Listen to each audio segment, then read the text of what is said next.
नमस्ते और the deep dive में आपका स्वागत है। आज हमारे पास जो दस्तावेज हैं वे भारत की शासन प्रणाली के ऑपरेटिंग सिस्टम का ब्लूप्रिंट है। इसमें कॉन्स्टिट्यूशनल और नॉन कॉन्स्टिट्यूशनल निकायों की एक पूरी लिस्ट है। बिल्कुल। और इसे ऐसे समझ सकते हैं कि कुछ हिस्से इस ओएस के हार्डवेयर की तरह हैं।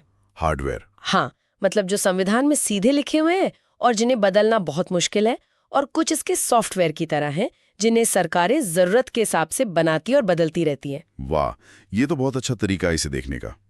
तो आज का हमारा मिशन यही है कि ये हार्डवेयर और सॉफ्टवेयर मिलकर काम कैसे करते हैं, ये समझना। और इनमें असल फर्क क्या है, हमारी एवरीडे लाइफ पर इनका क्या असर पड़ता है। चलिए इस पर एक गहरी नजर डालते हैं। तो सबसे पहले इन दो शब्दों को ही अनपैक करते हैं, कॉन्स्टिट्यूशनल और नॉन कॉन्स्टिट्यूशनल। इनमें फंडामेंटल अंतर क्या है? ये सबसे जरूरी सवाल है।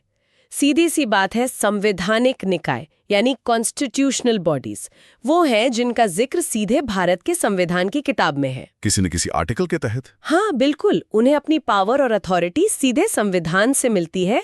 वो घर की नींव का हिस्सा है। मतलब ये सिस्टम के कोर फीचर्स हैं जिन्हें आप आसानी से डिलीट या मॉडिफाई नहीं कर सकते। सही। तो फिर नॉन कॉन्स्टिट्यूशनल बॉडीज क्या हुई? क्या वो कमजोर होती हैं? नहीं, कमजोर नहीं, बस उन्हें बनाने का तरीका अलग है। इनमें पहला प्रकार है सांविधिक या स्टैट्यूटरी बॉडीज। अच्छा। इन्हें संसद एक कानून यानी एक एक्ट पास करके बनाती है। सोचे, सरकार को लगा कि देश में मानवाधिकारों के लिए एक रेफरी की जरूरत है, तो उन्होंने एक पूरी रूल बुक लिखी, एक एक्ट बनाया और नेशनल ह्यूमन राइट्स कमीशन नाम का रेफरी बना दिया। और दूसरा प्रकार? दूसरा है कार्यकारी या एग्जीक्यूटिव बॉडीज। इन्हें बनाने के लिए संसद में कानून पास करने की भी जरूरत नहीं। तो फिर ये कैसे बनती हैं? ये सरकार के एक एग्जीक्यूटिव रेजोल्यूशन से, मतलब कैबिनेट के एक फैसले से बन जाती हैं, जैसे नीति आयोग। अच्छा, तो एक संविधान की बुनियाद पर खड़ा है, दूसरा संसद के बनाए कानून पर, और तीसरा सीधे सरकार के आदेश पर। बिल्कुल ठीक है, तो चलिए संविधान के इन हार्डवेयर पिलर से शुरू करते हैं, कॉन्स्टिट्यूशनल बॉडीज से। सबसे पहला और शायद सबसे ज्यादा पहचाना जाने वाला नाम, भारत का चुनाव आयोग। इलेक्शन कमीशन ऑफ इंडिया, लोकतंत्र का सबसे बड़ा रेफरी। हमारे स्रोतों के अनुसार आर्टिकल 324 से 329 तक इसका जिक्र है। ये लोकसभा, राज्यसभा, राष्ट्रपति और उपराष्ट्रपति के चुनाव कराता है। हाँ, और ये एक परमानेंट बॉडी है, स्वतंत्र। दस्तावेज में एक दिलचस्प बात यह है कि 1989 तक ये एक सिंगल मेंबर्ड बॉडी थी, सिर्फ एक चीफ इलेक्शन कमिश्नर। हाँ, और फिर इसे मल्टी मेंबर्ड बनाया गया।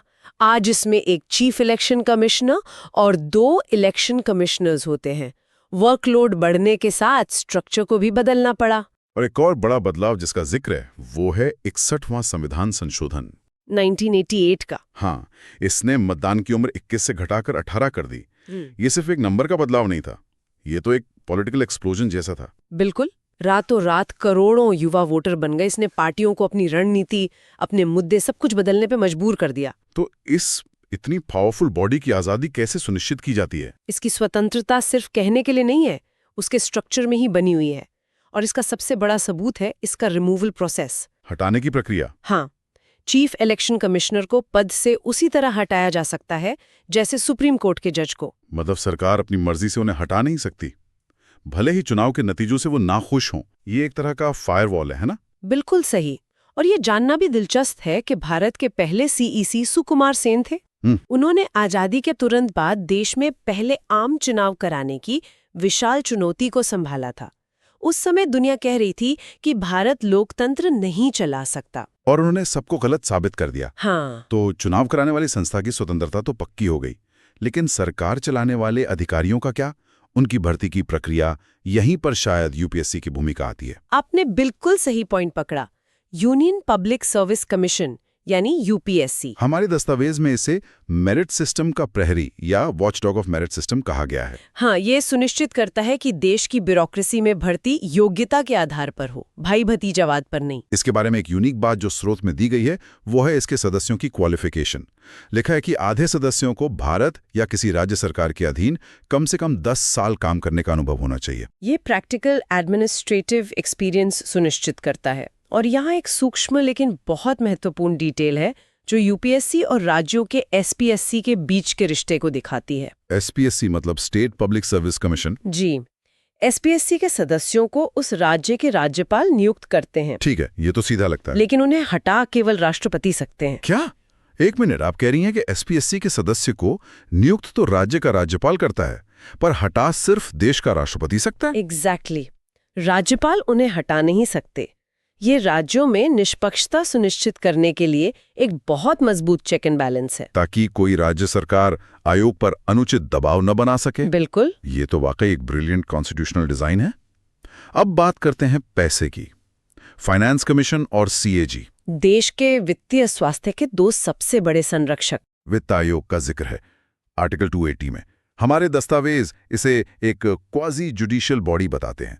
इसका क्या मतलब हुआ? क्वाजी जुडिशियल का मतलब है एक तरह की मिनी अदालत। ये सिर्फ पैसे के मामलों के लिए है। ये केंद्र और राज्यों दोनों पक्षों को सुनती है और फिर अपना फैसला सुनाती है कि केंद्र के टैक्स कलेक्शन का कितना हिस्सा राज्यों को मिलना चाहिए। दस्तावेज में 16वें वित्त आयोग के अध्यक्ष के रूप में अरविंद पनघड़िया का नाम दिया गया है। और फिर हैं CAG, नियंत्रक एवं महालेखा परीक्षक। हमारे स्रोत बताते हैं कि डॉक्टर BR अम्बेडकर ने कहा था कि CAG संविधान के तहत सबसे महत्वपूर्ण अधिकारी होंगे। हाँ, और उन्होंने ये इसलिए कहा क्योंकि CAG को सार्वजनिक पर्स का संरक्षक या गार्डियन ऑफ पब्लिक पर्स भी कहा जाता है। हमारे टैक्स के पैसों का चौकीदार। एक तरह से हाँ। CAG देखता है कि सरकार हमारे पैसे से फिजूल खर्ची तो नहीं कर रही है। 2G स्पेक्ट्रम या कोयला ब्लॉक आवंटन जैसे कई बड़े घोटाले CAG की रिपोर्ट के बाद ही देश के सामने आए थे। तो CAG की रिपोर्ट सीधे संसद में जाती है। हाँ, और वहाँ संसद की पब्लिक अकाउंट्स कमेटी मतलब PAC इसे देखती है। और दिलचस्प बात यह है कि CAG इस कमेटी के लिए एक गाइड एंड फिलॉसफर के रूप में काम करते हैं। अच्छा।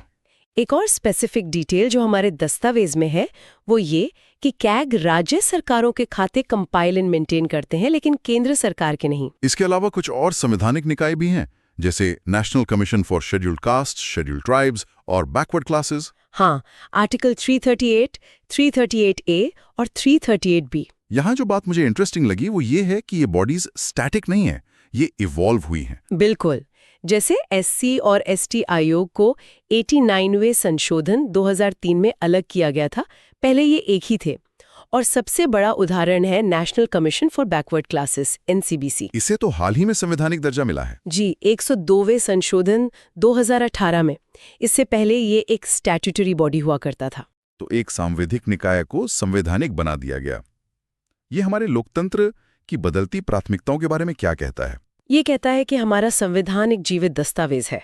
जब समाज को लगता है कि कोई मुद्दा इतना महत्वपूर्ण हो गया है कि उसे सर्वोच्च संवैधानिक सुरक्षा मिलनी चाहिए, तो संसद ऐसा कर सकती है। ठीक है, तो ये तो हुई कॉन्स्टिट्यूशनल बॉडीज यानी सिस्टम का हार्डवेयर। अब उन सॉफ्टवेयर पे आते हैं जो संविधान की किताब से बाहर बनाए गए लेकिन उतने ही महत्वपूर्ण हैं। जैसे नेशनल ह्यूमन राइट्स कमीशन या NHRC। हाँ, NHRC एक सांविधिक यानी स्टैट्यूटरी निकाय है।